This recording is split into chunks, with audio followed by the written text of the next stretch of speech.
Bonjour à tous. Nous allons voir aujourd'hui un webinaire organisé par Cerberus sur l'intégration des Mac dans Active Directory. Donc la plupart des personnes qui sont connectées doivent pouvoir chatter et doivent pouvoir en fait me poser des questions par le chat si nécessaire. Donc j'y répondrai bien évidemment. Alors ce que je vous propose, c'est de plutôt procéder dans la conduite suivante. Ça sera de d'abord faire la présentation ensemble, de voir un petit peu comment tout ça fonctionne, et puis de répondre ensuite aux questions par chat à la fin. Bien évidemment, vous pouvez poser les questions quand vous voulez. Moi, je les verrai arriver. Et à ce moment-là, en fait, je les prendrai en note et j'y répondrai à la fin de cette présentation. Euh, donc, Juste, juste avant de partir sur la partie macOS, très rapidement une présentation de qui on est, de ce qu'on fait et de la relation qu'on a avec Centrify. Donc Cerberus en fait est ce qu'on appelle un VAD, c'est-à-dire un distributeur à valeur ajoutée. Et pour faire très simple et court, notre métier en gros c'est de représenter des éditeurs ou des constructeurs sur le territoire français ou européen. Et on travaille dans deux domaines d'activité. On travaille dans un premier domaine qui concerne les espaces collaboratifs et la productivité. Donc là, ça va être un ensemble de solutions autour principalement de l'écosystème Microsoft, autour d'Exchange, autour d'AD, autour de SharePoint et autour de Lync. Donc c'est un certain nombre de solutions autour de comment je vais pouvoir gérer mes signatures automatiquement au travers d'une organisation Exchange ou d'Office 365, comment je vais pouvoir par exemple faire de la visioconférence en utilisant Lync dans une salle de réunion, comment je vais pouvoir réserver un certain nombre de ressources type salle de réunion au travers de mon client Outlook. Bref, un ensemble d'outils qui gravitent autour de l'écosystème Microsoft sur les parties collaboratives. La deuxième partie de notre activité est rattaché, pardon, à tout ce qui est gestion des identités des accès et sécurité. Donc c'est dans ce cadre-là que nous organisons ce séminaire avec un certain nombre de solutions qui vont permettre de gérer l'authentification, qui vont permettre de gérer les autorisations et l'audit des utilisateurs connectés sur des systèmes, quels qu'ils soient, que ce soit Windows, Unix, Linux ou Mac. Et donc aujourd'hui, nous allons faire un focus sur la partie Mac.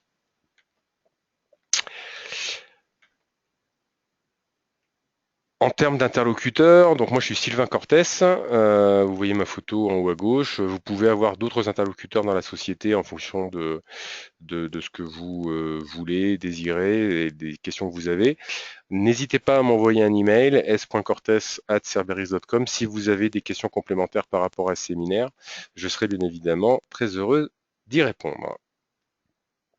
Donc on va parler d'une solution qui est faite par un éditeur qui s'appelle Centrify, qui est un éditeur américain qui est basé en Californie et qui édite un certain nombre de solutions autour d'Active Directory et autour de la fédération d'identité pour justement permettre d'intégrer un certain nombre de systèmes dans Active Directory pour bénéficier d'un certain nombre de services et de sécurisation de ces différents systèmes. Centrify travaille avec des types d'entreprises très différents. Il n'y a pas vraiment d'approche verticale. On travaille avec des très grosses structures, des moyennes, des petites. Sur la partie macOS, il y a la particularité en fait d'avoir une couverture qui est assez large, puisque au niveau de la solution, on va pouvoir gérer ça dans des très très grosses entreprises qui utilisent massivement les Mac, ou au contraire dans des sociétés qui ont que quelques Mac à gérer et qui ont nécessité en fait d'intégrer ces macOS au niveau de l'annuaire Active Directory pour bénéficier d'un certain nombre de fonctionnalités qu'on va détailler ensemble. Globalement, ce qu'il faut comprendre dans les solutions Centrify, c'est qu'elles vont couvrir tout l'écosystème que vous pouvez avoir dans votre entreprise. Donc encore une fois, on va parler de la partie Mac, mais globalement, les solutions sont disponibles pour intégrer dans l'AD quelques systèmes que ce soit, tant sur la partie Unix, Linux ou Mac. Et ça va permettre également d'intégrer dans Active Directory des systèmes mobiles type par exemple Android ou iOS. L'idée derrière tout ça étant d'unifier les identités, soit au travers de l'annuaire Active Directory local, soit en utilisant en fait un service cloud qui tourne sous Azure et qui va permettre en fait de gérer des identités qui vont permettre aux utilisateurs d'utiliser l'ensemble de ces périphériques. Bien évidemment, il peut y avoir un lien entre l'authentification qui est faite sur le service cloud et l'authentification locale qui est faite sur Active Directory. Alors, pourquoi on intégrerait des Mac ou d'autres types de systèmes dans Active Directory? Il y a plusieurs raisons. Les deux raisons principales en ce qui concerne la partie Mac, c'est la sécurité conformité et la productivité des utilisateurs. Effectivement, le fait de vraiment intégrer les Mac dans Active Directory va apporter un certain nombre de possibilités que ne propose pas le plugin le basique qui est fourni avec macOS. Pour faire très simple d'un point de vue technique, le plugin qui est fourni avec macOS fonctionne sur une technologie Samba afin d'intégrer Mac dans Active Directory. Et ça a un certain nombre de limitations en termes d'authentification, d'autorisation et de gestion de ces Macs. Puisqu'on va le voir, on va pouvoir également, avec Centrify, appliquer des GPO sur les Macs. Donc là, contrairement au plugin Active Directory fourni avec macOS, on va parler d'une véritable intégration AD, au sens où on va pouvoir utiliser Kerberos comme protocole natif d'authentification, et on va pouvoir profiter d'un certain nombre de fonctions qui sont présentes sur des machines Windows pour les appliquer en fait sur des machines Mac. L'autre partie qui intéresse généralement les clients, c'est la productivité des utilisateurs au sens où globalement, une fois que les Macs sont véritablement intégrés dans AD, ils vont fonctionner comme une machine Windows vis-à-vis de l'écosystème AD utilisateur groupe. C'est-à-dire qu'en fait, on va pouvoir utiliser la politique de mot de passe qui est prévue pour les machines Windows sur l'ensemble des machines, les machines Mac incluses. On va pouvoir donc définir une politique de mot de passe particulière pour les Mac si on le désire. On va pouvoir également faire en sorte que tous les utilisateurs puissent utiliser un compte, se connecter sur le Mac de façon transparente, et on va pouvoir utiliser en fait un ensemble de services fournis par Active Directory pour les machines Windows sur la partie Mac. On a parlé des GPO, mais on pourrait parler également de la possibilité de requêter dans le DNS pour avoir la visibilité des domaines contrôleurs les plus proches de soi. Ça va également porter au niveau de macOS la possibilité de gérer les comptes et les groupes locaux macOS depuis Active Directory. Donc ça va permettre en fait d'une intégration complètement transparente de l'utilisateur, et ça va aller jusqu'à l'authentification via un cache credential, c'est-à-dire que si l'utilisateur s'est déjà connecté sur son Mac au moins une fois avec son compte AD et qu'il se déconnecte du réseau, il va pouvoir utiliser un cache credential comme il le fait pour sa machine Windows pour s'authentifier sur sa machine Mac, même s'il est déconnecté du réseau. Alors, des références d'utilisateurs, bon, il y en a beaucoup, il y a quelques noms ici. Si vous avez besoin de dialoguer un jour avec un client qui utilise la techno, n'hésitez pas à nous contacter, on pourra vous mettre en relation avec des gens qui utilisent déjà la techno pour avoir un retour utilisateur. Alors, au niveau de Centrify, en fait, il y a trois solutions qui existent. Et c'est très important de comprendre de quelle solution on va parler, puisqu'il y a plusieurs possibilités pour gérer les Macs dans Active Directory. En gros, il y a on va dire trois produits, trois solutions qui existent chez Centrify. Il y a une première solution qui s'appelle la Centrify Server Suite. C'est de ça dont on va parler aujourd'hui. Et comme le nom ne l'indique pas, Centrify Server Suite permet d'intégrer dans AD des serveurs et des workstations. Donc effectivement, on va pouvoir intégrer dans AD des serveurs Unix, Linux, mais aussi des serveurs macOS, pour ceux qui en ont encore. Et on va pouvoir intégrer avec cette solution des workstations Linux ou Mac dans Active Directory. Et ça va permettre de gérer en fait complètement localement l'authentification du Mac au niveau d'Active Directory. Il y a une autre solution chez Centrify qui s'appelle Centrify Identity Service et qui va permettre en gros d'obtenir les mêmes fonctions, mais qui va étendre ces fonctions-là non seulement sur la partie macOS, mais également sur la partie iOS. C'est-à-dire qu'en gros, on va pouvoir intégrer dans AD non seulement la partie Mac, mais également la partie iOS et avoir comme point commun en l'annuaire AD, les utilisateurs AD pour vérifier qui se connecte sur les Mac, qui se connecte sur la partie iOS avec un certain nombre de possibilité de gestion centralisée de ces différents éléments. On ne va pas parler de cette solution aujourd'hui, ça sera l'objet d'un autre séminaire, mais globalement, ce qu'on va voir aujourd'hui d'un point de vue fonctionnel en termes d'intégration et de gestion est également disponible au travers d'Identity Service. La différence majeure qui existe entre les deux solutions, la partie Server Suite ou la partie Identity Service, c'est le type de licence ou le type, on va dire, d'achat que vous faites. Centrify Server Suite, c'est un achat classique de licence avec de la maintenance annuelle.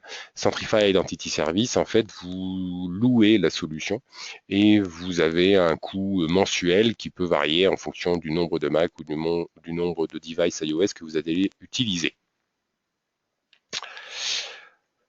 Ok, donc généralement en fait ce qui se passe quand on gère les Mac, c'est une gestion locale, c'est-à-dire que la plupart des clients qu'on rencontre gèrent soit les Mac complètement localement, c'est-à-dire que les utilisateurs sont déclarés localement sur la machine, et ou alors ils utilisent effectivement de temps en temps le plugin Active Directory qui est fourni par macOS avec un certain nombre de, on va dire, de problèmes souvent rencontrés sur la partie authentification et sur la partie SSO. L'idée de Centrify, c'est de pouvoir traiter, donc, comme on disait, la partie Mac, mais aussi d'autres types de systèmes, afin de les intégrer dans Active Directory et d'avoir un annuaire centralisé qui va permettre de gérer en fait l'authentification et l'autorisation sur l'ensemble des systèmes. Alors, juste une précision, on va beaucoup parler système, c'est-à-dire OS, mais les éléments que l'on va évoquer sont également valides pour la partie application qui pourrait tourner sur ces différents OS. C'est-à-dire que si j'intègre un Mac ou un Unix dans AD et que j'ai des applications qui savent utiliser le protocole Kerberos qui tournent sur ces OS, l'ensemble des fonctions, l'ensemble des principes de base que l'on va voir ensemble sont également applicables au niveau des applications et pas simplement au niveau de l'OS. D'un point de vue technique, comment ça fonctionne? D'un point de vue technique, c'est en fait extrêmement simple sur la partie concept. Premièrement, on va déployer un agent sur le Mac. C'est-à-dire que, comme vous le voyez en haut à gauche, même si c'est un Ubuntu, on a exactement le même concept au niveau du Mac. C'est-à-dire qu'on va déployer un agent qui est en fait un package qui contient un certain nombre de ce qu'on appelle de PAM, qui contient notamment des PAM Kerberos et LDAP qui vont permettre une intégration dans Active Directory. Donc pour ceux qui sont des vieux routiers de l'informatique, c'est l'équivalent de ce qu'on avait connu à toute proportion gardée, pour Windows NT et pour Windows 95, quand en 2000 est sorti, Microsoft avait fourni des agents qui permettaient, bon an mal an, d'intégrer dans AD des vieux systèmes. Là, c'est un petit peu la même idée. La différence, c'est qu'on va avoir une couverture fonctionnelle qui est complètement équivalente à ce qu'on a avec un Windows 10 ou 8 ou 7, et que cet agent, en fait, va intégrer véritablement le client dans AD avec les mêmes caractéristiques que l'on aurait sur une machine Windows. Deuxièmement, on va stocker des informations dans AD concernant les comptes ordinateurs et concernant les comptes utilisateurs qui vont se connecter sur ces systèmes. Donc pour faire simple, on va utiliser des objets tout à fait classiques d'Active Directory qui vont permettre d'avoir une représentation des objets donc pour macOS ou pour les utilisateurs au niveau d'Active Directory afin de gérer les comptes ordinateurs ou les comptes utilisateurs comme on le ferait pour une machine Windows. Pour la partie Mac, il y a deux possibilités d'intégration dans AD.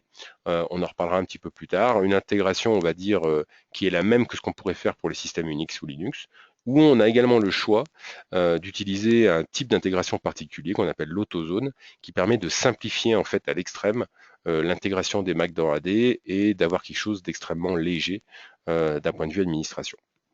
Ensuite, on a également un certain nombre d'outils d'administration qui sont fournis avec la solution. Donc, je ne vais pas rentrer dans les détails de l'ensemble des outils d'administration disponibles, mais ils sont nombreux. On a des outils de visualisation, on a des outils pour gérer les comptes utilisateurs, les comptes ordinateurs, on a des outils de déploiement, on a des outils de migration qui vont permettre en fait à l'administrateur de pouvoir gérer les systèmes Unix, Linux ou Mac dans Active Directory de façon transparente. Et on a deux versions de ces outils. Une version sous forme GUI, sous forme graphique, qui sont fournies par Centrify, et on a également une version script de ces outils. Et quand je dis script, en fait, c'est essentiellement deux modes de script, soit du script de type shell, soit du script PowerShell pour administrer les choses. En fait, l'intégralité des choses que l'on peut faire avec les outils graphiques sont exécutables sous forme de script. On a un troisième composant qui est en fait optionnel, qui n'est pas vraiment un quatrième composant pardon, qui est optionnel, qui n'est pas à proprement parler quelque chose qui est fourni par Centrify, c'est votre système de provisioning. Donc quel qu'il soit, ça peut être effectivement un outil classique du marché, comme FIM, comme des solutions Oracle, comme des solutions IBM, Computer Associates, mais ça peut être des procédures manuelles, ça peut être un fichier Excel qui contient la liste d'utilisateurs, ça peut être un fichier texte, ça peut être votre système RH qui définit l'ensemble des utilisateurs. Bref, vous avez quelque part un référentiel d'utilisateurs que vous utilisez et qui va être synchronisable avec ce que vous faites dans Active Directory, ou plus précisément, vous allez pouvoir piloter Active Directory avec ce système. Comme Centrify utilise des objets classiques Active Directory, que ce soit des utilisateurs, des comptes machines ou des groupes, vous allez pouvoir donc piloter l'intégralité de votre identity management pour la partie Mac depuis un système de contrôle des identités que vous auriez déjà dans l'entreprise.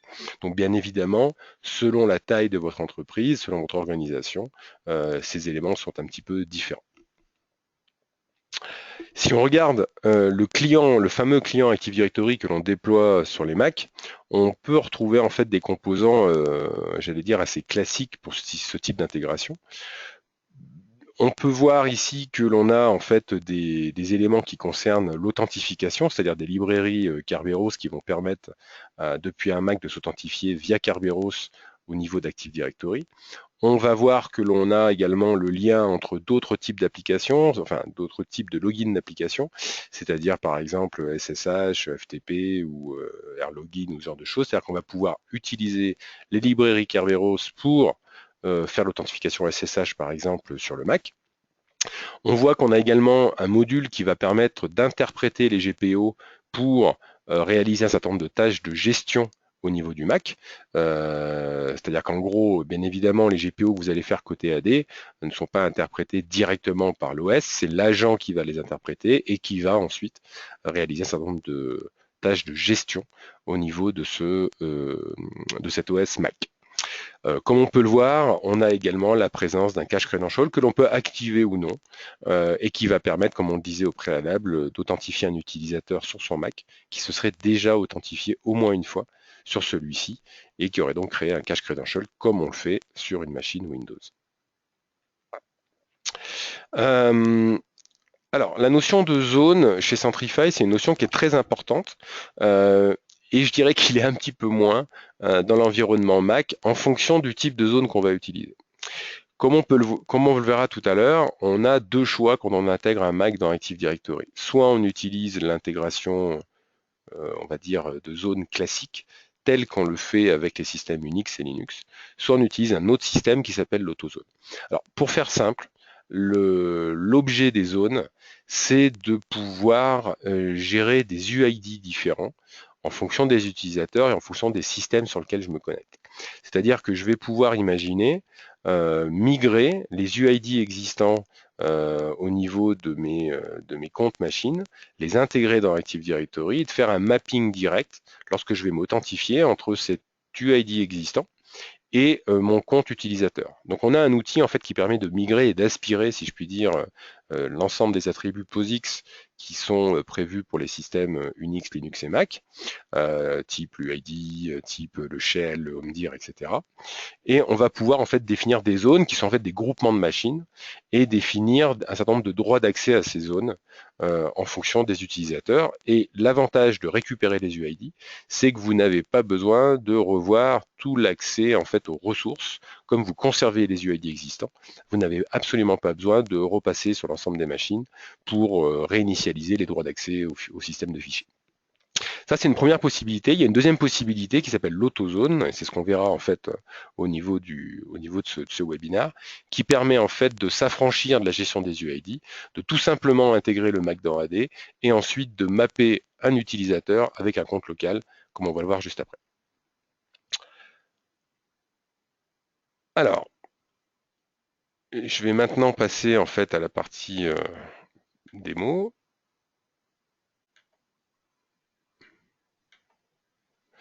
Donc, d'un point de vue démonstration, j'ai quoi ici? J'ai premièrement un domaine contrôleur qui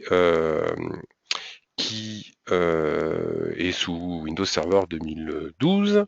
Donc là, j'ai un truc très simple, hein, j'ai un domaine, enfin j'ai une forêt monodomaine qui s'appelle demo.local.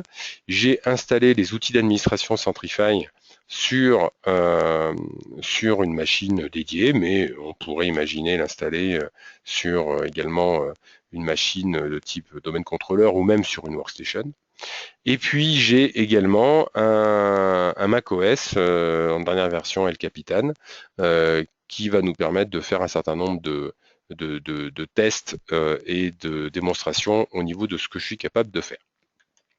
D'un point de vue installation de l'agent, pour information, vous pouvez trouver en fait sur mon blog, donc qui s'appelle identitycosmos.com, un certain nombre d'articles qui traitent de ce sujet. Donc si vous allez sur mon blog, en fait, vous allez trouver un certain nombre d'articles qui parlent de la partie macOS et notamment du déploiement de l'agent au niveau de cette partie macOS. Alors pour faire simple également, quand vous téléchargez en fait la solution Centrify Server Suite, vous téléchargez 2 CD et vous téléchargez notamment un CD qui contient les agents. Donc en fait, vous avez deux parties. Quand vous téléchargez la partie Centrify, vous avez un premier CD qui contient les agents, qui est celui-ci. Voilà. Et vous avez notamment un agent pour Mac. Et vous avez également un autre CD qui contient les outils d'administration que vous installez au niveau du fameux serveur que j'ai utilisé.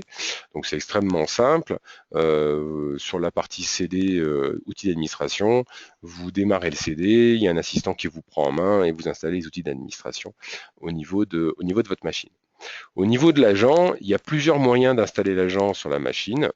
Il y a un premier moyen qui est très simple, hein, c'est de copier l'agent tout simplement sur la machine et puis de lancer le wizard. C'est ce que vous retrouverez sur mon blog. Donc si vous allez en fait sur mon blog, vous allez retrouver un certain nombre de possibilités au niveau du déploiement de cet agent. Et vous allez pouvoir en fait tout simplement double-cliquer sur cet agent et l'installer. Quand vous allez l'installer, il va vous poser un certain nombre de questions qui vont vous permettre ensuite d'intégrer ce Mac dans Active Directory. Ce que je vous conseille avant de lancer l'installation de l'agent, c'est de vérifier un certain nombre de choses. Alors, qu'est-ce que vous pouvez vérifier? Premièrement, ce que vous pouvez vérifier, c'est la, la bonne santé IP de votre réseau d'un point de vue IP, d'un point de vue résolution de nom, c'est-à-dire que vous ayez bien un serveur DNS qui fonctionne bien, que vous ayez bien un range IP qui soit déclaré dans votre DNS, que ce soit sur la partie directe ou indirecte. Et ce que je vous conseille également, c'est que votre Mac ait un vrai nom réseau. C'est-à-dire qu'en fait, sur Mac, il ne suffit pas de modifier le fichier host pour avoir un nom qui est prévu sur le réseau.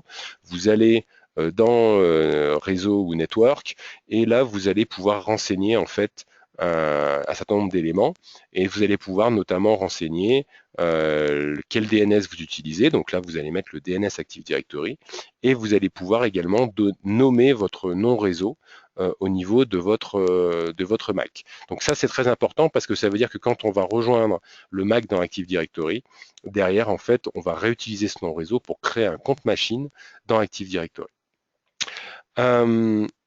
Donc au niveau du déploiement de l'agent, c'est extrêmement simple.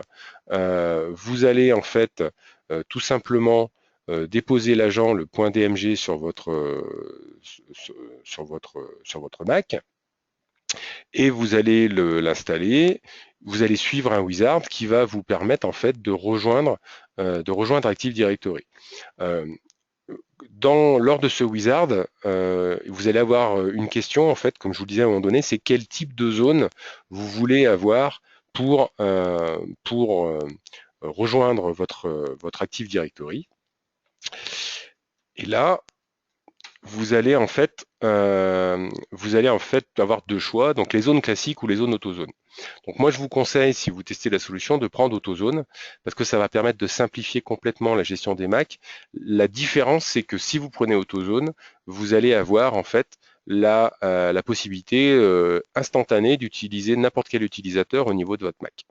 Quand vous avez installé votre Mac, votre agent sur la partie Mac, ça va rajouter en fait un élément qui s'appelle Centrify et qui correspond en fait à votre agent Active Directory. Au niveau des utilisateurs, vous allez en fait vous allez visualiser ensuite, une fois que vous êtes logué, un certain nombre d'utilisateurs qui proviennent de votre réseau Active Directory. Au niveau de votre Mac, contenu dans l'agent, en fait, vous allez avoir également un outil qui va vous permettre de recevoir un certain nombre d'informations concernant en fait votre connectivité à Active Directory. C'est-à-dire qu'une fois que vous êtes connecté, vous allez pouvoir savoir quel est votre nom, quel type de zone vous utilisez. Donc dans notre cas, encore une fois, on utilise le mode AutoZone. Vous allez pouvoir également visualiser les GPO qui s'appliquent au niveau de la machine, que ce soit des GPO utilisateurs ou des GPO ordinateurs. Et vous allez pouvoir également avoir un certain nombre d'informations sur la bonne santé, j'allais dire, de l'agent. Donc là, il y a deux façons de le faire. Soit vous le faites avec les outils graphiques, soit vous utilisez en fait en mode commande un certain nombre de fonctions. Donc une des fonctions, une des commandes que vous allez pouvoir utiliser, c'est AD-info, qui va vous permettre encore une fois d'avoir des éléments sur la façon dont vous êtes connecté à votre Active Directory. De la même façon, on va pouvoir en ligne de commande faire des GP updates, c'est-à-dire des updates de la partie GPO, avec une commande qui s'appelle ADGP Update et qui est l'équivalent en fait de l'outil graphique que je vous ai monté sur la gauche. Donc en gros, c'est ce que je vous disais tout à l'heure, tout ce que vous pouvez faire en mode graphique, vous allez pouvoir le faire en mode texte. Au niveau d'Active Directory, quand vous allez donc lancer l'agent, il va vous demander un certain nombre d'informations, il va vous demander un compte de domaine pour avoir le droit de créer le compte machine dans Active Directory. Encore une fois, vous retrouvez toutes ces étapes en détail sur les 3 articles de mon blog. Vous allez, en fait, au niveau de votre domaine contrôleur, créer un compte machine qui correspond à cette machine Windows, à cette machine Mac, pardon, lapsus révélateur. Donc là, j'ai choisi de renseigner la machine. Donc par défaut, la machine, si vous ne donnez aucune spécification, elle va rejoindre l'UO Computer Active Directory, qui est le conteneur par défaut lorsque vous créez une machine. Mais vous pouvez spécifier lorsque vous rejoignez la machine dans AD, une UO ou un conteneur particulier dans lequel elle doit se trouver. Donc il y a deux possibilités, soit vous l'amenez directement là, soit vous la créez dans Computer et vous faites un glisser-déposer dans l'UO qui vous intéresse. Bien évidemment, au niveau du compte machine, on va avoir un certain nombre de particularités, puisque là on n'est pas sur une machine Windows. La différence, c'est que si je vais dans système d'exploitation, je vais voir en fait la version de l'OS et la version de l'agent qui tourne sur cette machine. Donc ça me permet de savoir simplement en vérifiant dans mon domaine AD, de savoir quel est le type d'agent qui est utilisé. Au niveau du Centrify Profile, comme je vous l'ai dit, on n'a pas choisi de faire des zones classiques, on a choisi simplement de faire de l'autozone. Donc la différence, c'est que vous n'avez pas besoin dans ce cadre-là de gérer les comptes utilisateurs. C'est-à-dire que dès que je rejoins la machine dans AD, automatiquement, l'ensemble des utilisateurs de mon réseau, si c'est ça que vous voulez, bien évidemment, vont pouvoir ouvrir une session sur le Mac. quand je lance les outils d'administration Centrify,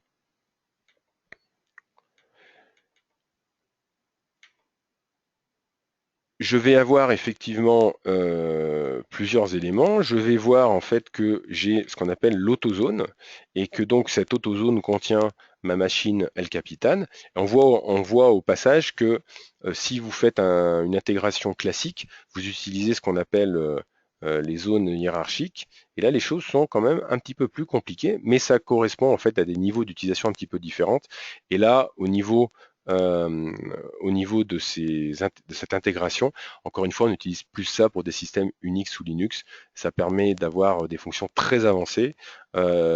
On peut également, encore une fois, faire ça sur la partie Mac, mais on va faire ça plutôt pour la partie Mac Server pour gérer de façon fine quels sont les utilisateurs et les groupes qui ont le droit d'accéder à ces Mac. Donc là, en fait, si vous faites uniquement un lien de type AutoZone au niveau de l'agent, vous ne verrez pas cette partie bleue, vous ne verrez que cette partie verte avec la liste des machines qui ont rejoint Active Directory.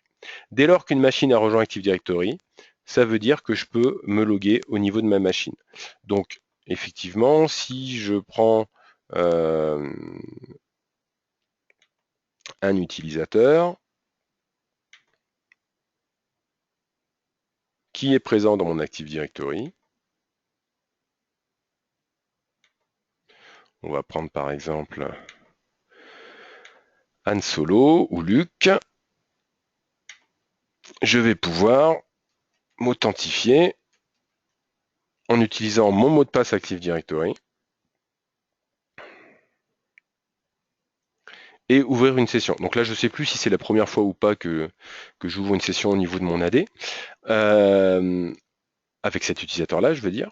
Et effectivement, encore une fois, on va, dans Système Préférences, on va voir que mon utilisateur est vu comme un utilisateur venant du réseau et de mon réseau AD. Au niveau des options qui sont présentes au niveau du client Centrify, je vais avoir un certain nombre d'options et notamment la possibilité de lier un compte local avec un compte Active Directory. Donc ça permet quoi? Si quand vous intégrez les machines dans AD, vous avez vous avez potentiellement des utilisateurs qui utilisent déjà en fait leur compte, cette machine et qui ont donc un compte local sur cette machine. Donc là en fait au niveau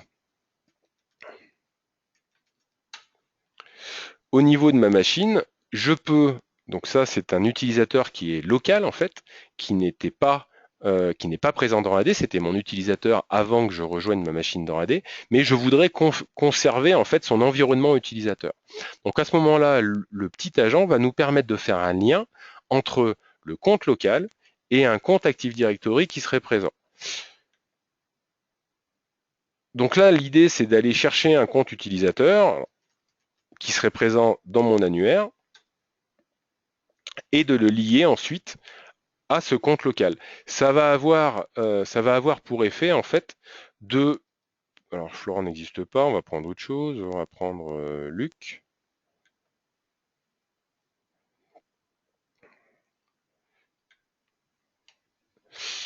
Ça va avoir pour effet en fait la possibilité d'associer un compte utilisateur de mon AD avec mon compte local.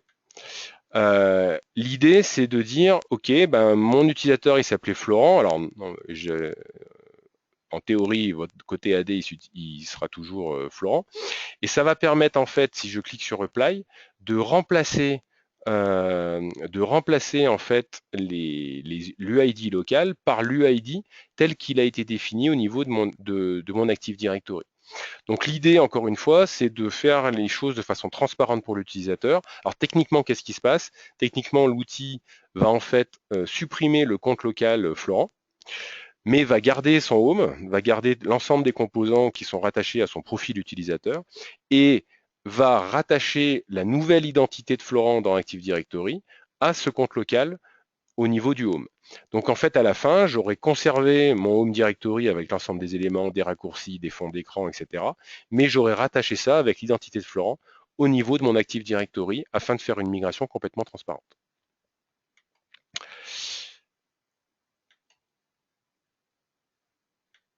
Alors, une fois que j'ai mon user dans Active Directory, qui se connecte, qui utilise la partie Active Directory, ça va me permettre aussi de très simplement gérer qui a enfin, la désactivation d'un compte.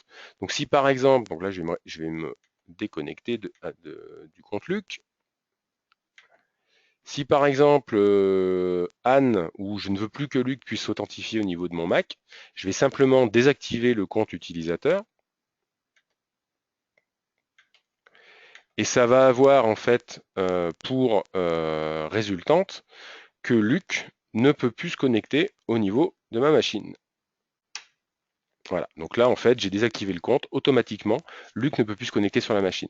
Bien évidemment ça marcherait de la même façon si le compte est bloqué, s'il a tapé 3 fois son mot de passe et qu'il s'est trompé et que j'ai mis une politique de mot de passe qui empêche de se connecter au bout de 3 erreurs, etc., etc. Et là ça va fonctionner. Ok. Donc en fait, il y a une véritable utilisation complète à la fois des comptes utilisateurs et de leur stratégie de mot de passe au niveau de la machine Mac. Je vais pouvoir également faire d'autres choses. Je vais pouvoir également, au niveau de mes GPO, je vais pouvoir en fait réaliser des GPO sur la partie Mac ou sur la partie Mac utilisateur ou sur la partie Mac computer. Donc par exemple, j'ai créé une GPO ici qui s'applique en fait à l'UO Workstation dans laquelle se trouve ma machine Mac. Donc là, comment ça fonctionne en fait? Je vais charger en fait des modèles d'administration qui sont fournis par Centrify. C'est-à-dire que Centrify en fait peut vous fournir des fichiers ADM qui sont utilisables, par exemple celui-là, qui sont utilisables au niveau de votre machine. Donc ça a pour intérêt en fait d'aller rajouter les éléments que vous voyez ici qui vont vous permettre d'avoir des paramètres complémentaires au niveau de vos machines Mac. Euh, vous avez, si vous ne voulez pas en fait gérer ça en mode fichier ADM, vous pouvez installer un petit composant au niveau de votre GPMC qui va vous rajouter ce que vous voyez ici, qui s'appelle Centrify Settings, et qui va vous permettre aussi de rajouter directement les éléments au niveau de votre GPMC, mais ça va avoir pour intérêt de grouper en fait l'ensemble des éléments Mac dans une vue qui sera, on va dire, plus synthétique et plus simple à regarder. Donc, qu'est-ce que j'ai fait ici au niveau de ma GPO? J'ai paramétré un certain nombre d'éléments. Alors, juste pour vous montrer, on va regarder par exemple à compte. Voilà. Juste pour vous donner une idée de ce qu'on peut faire, et il y a plus de 300 ou 350 paramètres qu'on peut gérer directement sur la partie Mac, donc, et de façon étendue presque 1000 paramètres. Donc vous imaginez que ça va relativement loin. Donc on peut faire un certain nombre de choses. On va pouvoir par exemple paramétrer toute la partie enrôlement 802.1x de la machine si elle fait du Wi-Fi sécurisé. On va pouvoir gérer toute la partie profil mobile. On va pouvoir gérer la partie firewall. On va pouvoir paramétrer un certain nombre de choses au niveau de la partie network. On va pouvoir activer ou désactiver des services qui sont présents au niveau du Mac. Et j'ai fait ici deux GPO. Une première GPO en fait qui me permet de mapper le groupe local MacAdmin avec un groupe Active Directory. C'est-à-dire qu'en fait, j'active la GPO, donc toutes les GPO sont expliquées, hein, comme on a classiquement, j'allais dire, sur des GPO Windows. Et ensuite, là, ce que j'ai fait, c'est que j'ai activé en fait le Map Zone Group to Local Admin Group. Donc, j'ai rattaché en fait pour cette machine-là, puisque dans notre exemple, c'est une GPO machine, le groupe des administrateurs locaux Mac à un groupe Active Directory. Ça a quelle conséquence? La conséquence est la suivante. Il suffira ensuite que j'aille au niveau du groupe que j'ai rattaché, que je rajoute des utilisateurs à l'intérieur pour que automatiquement ils soient considérés comme des admins Mac au niveau de mon Mac. Donc de cette façon-là, il n'y a pas besoin de gérer localement la partie admin. Vous créez simplement un groupe AD que vous appelez admin Mac. Vous mettez les utilisateurs qui sont censés faire de l'administration sur les Mac. Vous appliquez votre GPO et automatiquement, votre technicien, quand il va se connecter sur la machine, il sera automatiquement avec des pouvoirs d'admin sur la machine. J'ai fait également dans la GPO un deuxième élément. Je lui ai demandé de m'afficher une bannière. Je lui ai demandé de m'afficher la Windows Display Login avec name et password. Donc ça veut dire que là, je ne vais pas avoir la liste des utilisateurs qui sont déjà connectés sur le Mac, pour des raisons par exemple de sécurité, c'est ce que j'ai choisi. Et je vais avoir ma bannière qui s'affiche avec Kerberos Consulting. Donc si je regarde au niveau de mon Mac, effectivement, quand je me connecte,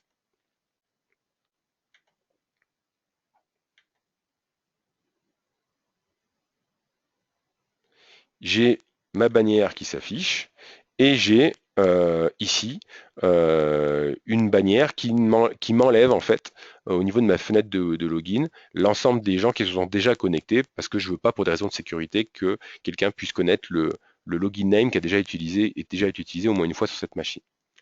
Donc ça c'est un exemple encore une fois de GPO de type machine et comme toute GPO de type machine, elle s'applique sur l'UO qui contient mes objets ordinateurs. On va prendre un autre exemple. Donc là, juste pour vous montrer, au niveau de mes utilisateurs, j'ai donc des utilisateurs qui sont dans cette UO et qui vont avoir une GPO appliquée, et d'autres utilisateurs qui ne sont pas dans cette UO et donc qui n'auront pas la GPO appliquée. Donc si je prends Anne ou Luc,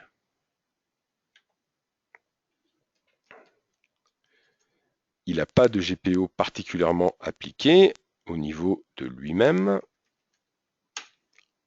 Et par exemple,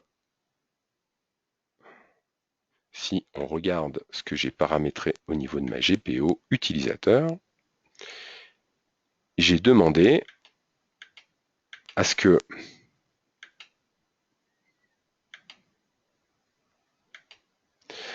dans le panneau de configuration, dans les préférences système, j'ai demandé en fait à ce que la partie Energy Saver ne soit pas active pour cet utilisateur. Et effectivement, si je viens sur mon Mac, donc là je suis connecté en tant que Luc, là si je vais dans mes systèmes préférences, j'ai Energy Saver qui est toujours accessible. Maintenant je vais me connecter avec un compte utilisateur avec laquelle cette GPO est appliquée, à savoir par exemple Jajar.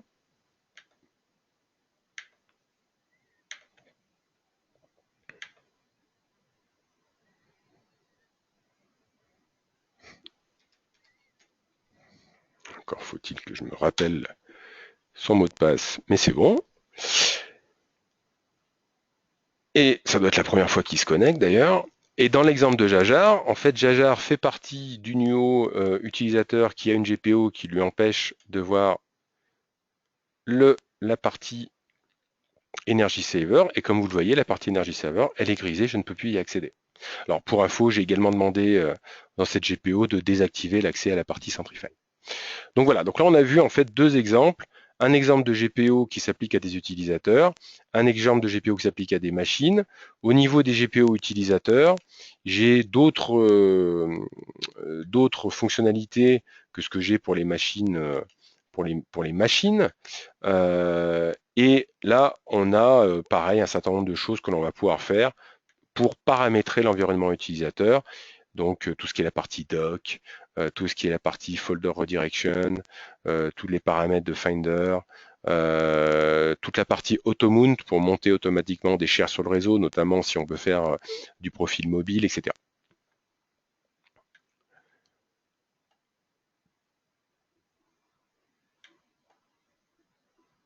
Pour terminer,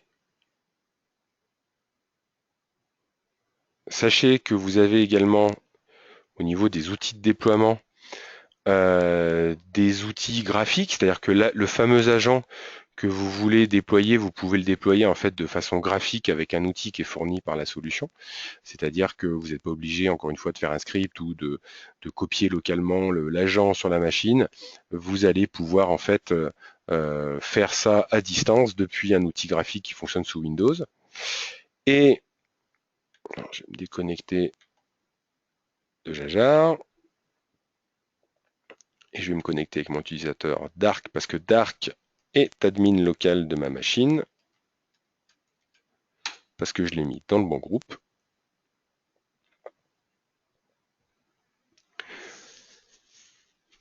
Et juste pour terminer, vous montrer deux, trois outils texte qui vous permettent en fait de faire un certain nombre de choses au niveau de votre machine. Donc on a vu tout à l'heure la partie AD info. Pardon. Hop là. Donc la partie AD info, la partie ADGP update qui va, alors si vous ne mettez pas d'argument, faire l'update en fait sur l'ensemble des GPO. Et vous avez une autre commande en fait qui s'appelle AD flush qui vous permet en fait de, comme le nom l'indique, de faire un flush du cache local. Alors pourquoi ça peut être intéressant c'est parce que si vous faites des modifs, on va dire fortes en termes de paramétrage, vous allez pouvoir en fait faire un flush de votre cache et ce flush de ce cache va en fait enlever l'ensemble du cache DNS, l'ensemble des autorisations qui sont présentes sur la machine, l'ensemble des caches liés à la recherche de vos domaines contrôleurs et de vos global catalog Active Directory et va faire une requête à nouveau dans l'annuaire pour recharger le cache. Donc si vous faites des modifications massives au niveau du DNS ou au niveau d'Active Directory et que vous voulez que les choses soient immédiatement appliquées en fait à vos machines, à des flushs et automatiquement vous rechargez les choses en sachant que vous pouvez par défaut paramétrer les éléments à distance sous la forme de GPO pour demander à ce qu'il y ait automatiquement en fait un flush ou un refresh qui se fasse toutes les 10 minutes, toutes les heures, etc. Alors, on en a terminé aujourd'hui pour la partie démo. Je vais regarder les questions.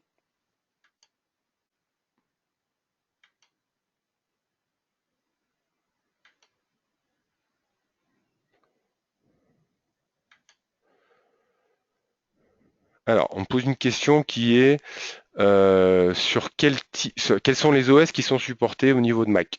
Alors, en fait, tous les OS, c'est-à-dire la partie Mac serveur, la partie Mac workstation, et dans les workstations, l'ensemble des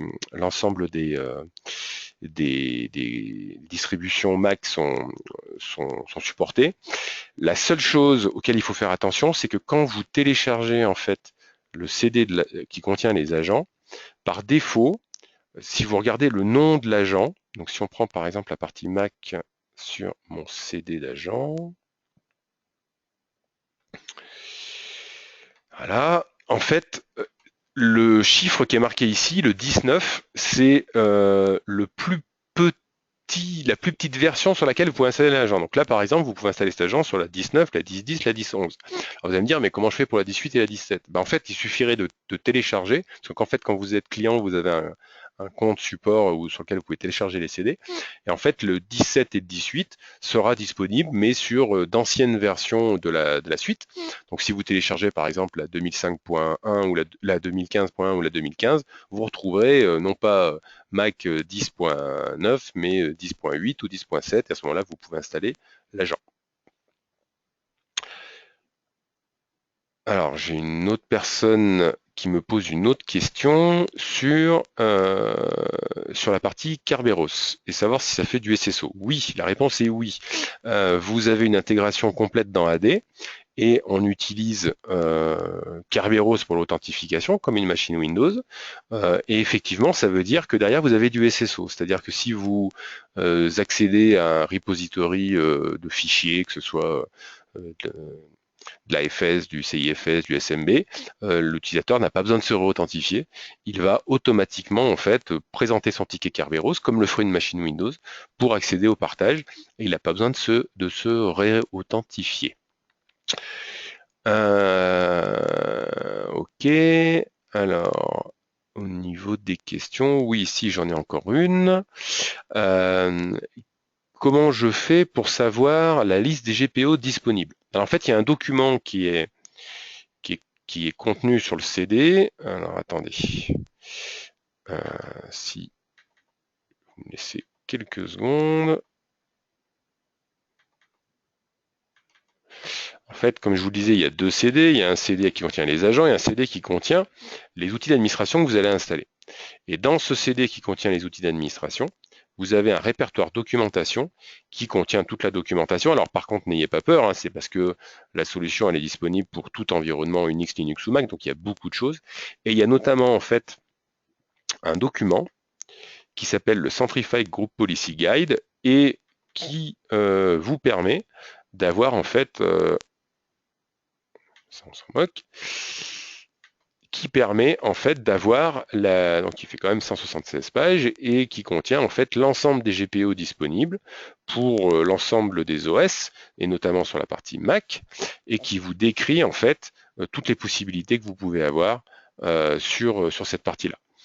Donc c'est très complet et vous avez la description complète en fait de l'ensemble des GPO qui sont disponibles sur la partie Mac. J'ai encore deux questions. J'ai une très bonne question en fait. J'ai une question de quelqu'un qui me dit quand vous êtes allé au niveau ici, de système préférence.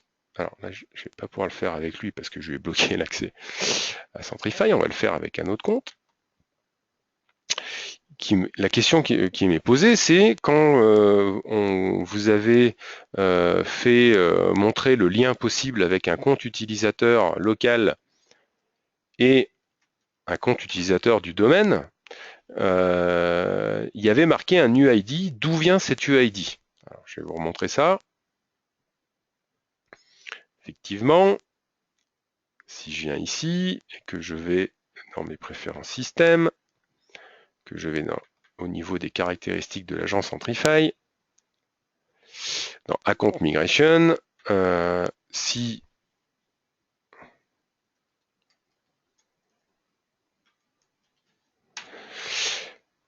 quand je fais le lien entre cet utilisateur local et un utilisateur qui serait dans Active Directory, ok, j'ai en fait ici un UID qui apparaît. D'où vient cet UID? Alors en fait, cet UID, c'est un dérivé du SID utilisateur. C'est-à-dire que quand vous créez un compte utilisateur dans AD, vous, sans le savoir, en fait, vous créez un compte qui a derrière ce qu'on appelle un SID, c'est-à-dire un numéro unique. Et pour faire très simple, ce numéro unique, c'est un dérivé du domaine et du compte utilisateur lui-même. Donc quand vous créez un compte dans AD, il a un SID.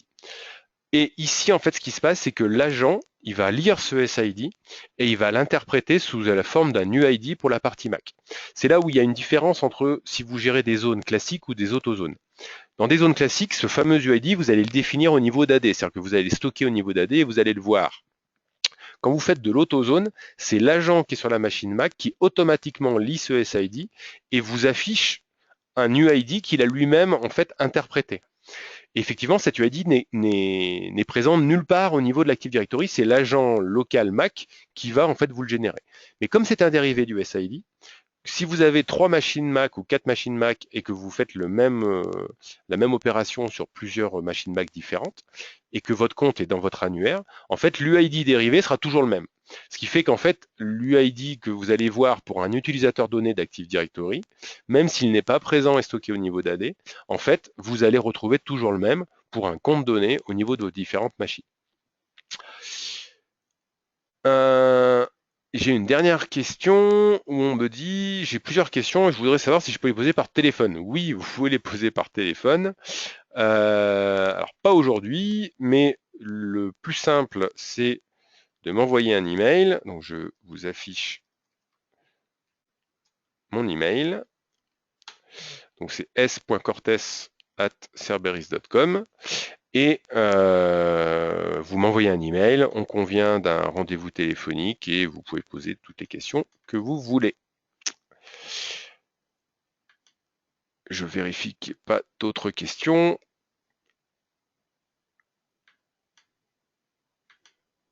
Il n'y en a pas. Eh bien, écoutez, je vous remercie pour votre attention. J'espère que ça a été intéressant. Et puis, encore une fois, si vous avez la moindre question ou si vous avez envie d'évaluer la solution, n'hésitez pas à nous contacter. On se fera un plaisir de vous aider sur cette partie-là. Merci à tous.